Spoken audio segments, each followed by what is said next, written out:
Sistemato il sottocoda ad Eraclea Mail, si va in partenza per questa prova, come abbiamo detto in precedenza, a reclamare per cavalli di 3 anni.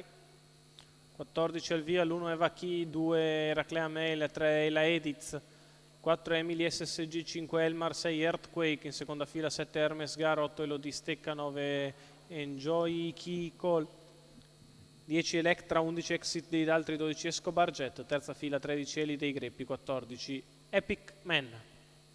Tostata che prende velocità.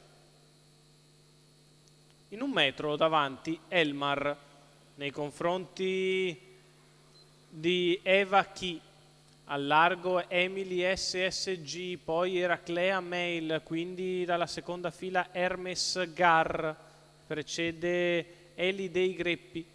Si completano i primi 200 metri di corsa per Elmar in 14,4. Cerca di ripiegare alla corda Emily SSG che non riesce nella manovra per Numero l'inserimento 4 Emily di SSG, Hermes squalificato, Gar, ambio. finisce con lo sbagliare. 400 metri in 29,4. Elmar al comando, in seconda posizione c'è Eva Key, la terza per Hermes Gar, poi Eli dei Greppi, e i 600 metri della testa se ne vanno in 44,9. Passaggio davanti alle tribune con Elmar che ha preso la testa in maniera facile, ora prosegue indisturbato leader. Seconda posizione sempre per Eva Key, al largo Hermes Gar con in scia Eraclea Mail, terza pariglia Numero 14 per Epic Elodie Man, Stecca. squalificato. Sulla piegata di destra nessuno riesce ad avvicinare il battistrada che ha fatto 1 minuto per i primi 800 metri di corsa, passa il chilometro in 1,15,2.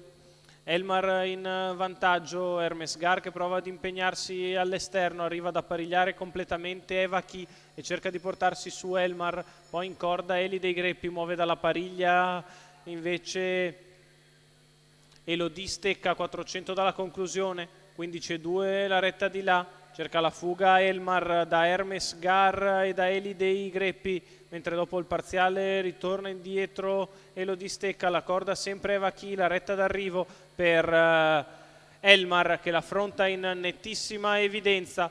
Elmar che ha ampio margine di vantaggio, prova a rimontarlo a Eli dei Greppi, ma nel finale Elmar vince netto. Al secondo posto Eli dei Greppi, al terzo finisce Hermes Gar. 15,7 il ragguaglio cronometrico, 33 la chiusa, cost to cost per Elmar. Matteo Zaccherini che interpreta il suo portacolori, Mattia Ricci al training. La vittoria facile per Elmar che va in testa in 1 metro, fa quel che vuole.